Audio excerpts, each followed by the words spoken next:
Welcome back to this series on the meta pattern. This is the third video in the installment. If you haven't watched the first two, go back and do that.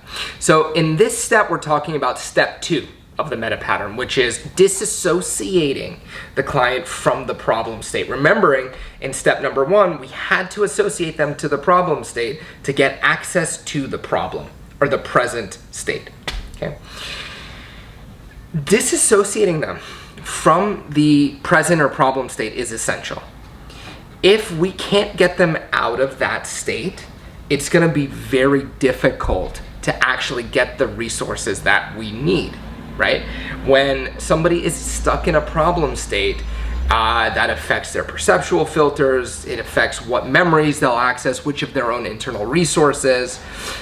So we need to get good at disassociating them.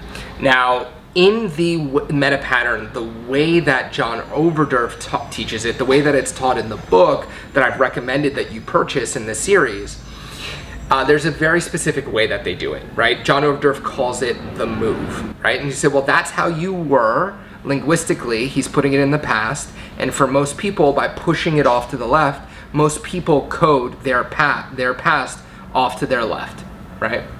How do you want to be different? So he's like, that's how you were. How do you want to be different? And he'll gesture up and to the person's right into visual create. So they can create a new way of being rather than going to memory. And you were, you weren't getting it right away. And it was just no longer an issue for you anymore. That's effective, if it's effective. The key for step number 2 is to disassociate them from the problem state. And there's lots of ways that you can accomplish that, right? You can do the move, yeah? You can get them laughing. You can have them stand up. You can give them a glass of water. You can talk about something else. The key is, remember, we calibrated to the person's physiology when they were in the present state, the problem state. So when you did the elicitation to get them into the present state, you know what that looks like for them. And so now we have to get it out. We have to shake it off. We have to change their state in some way so that you can actually get the resources. You can do a formal disassociation where you have them step back and look at themselves. Keep in mind, right?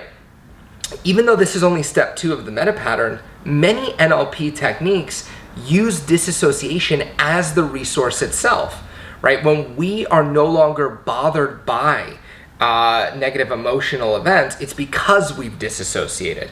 Like if you look at timeline therapy is a disassociative process where it has you above the problem looking down on it. The fast phobia process is a disassociation, right? So in some cases, just being able to disassociate can be enough for the client. However, we're gonna go further and think about what resources additionally would you like to have. That's in step 3, and then remember 4 is the collapse. Stay tuned for that video. If it's already published, you can watch it now. And if you would like training on how to do this pattern, you can click the link below the video to get training. We're doing a free training on this. So make sure you find the registration form, click that link. And if you're interested in one-on-one coaching, find that link below so you can apply for that as well.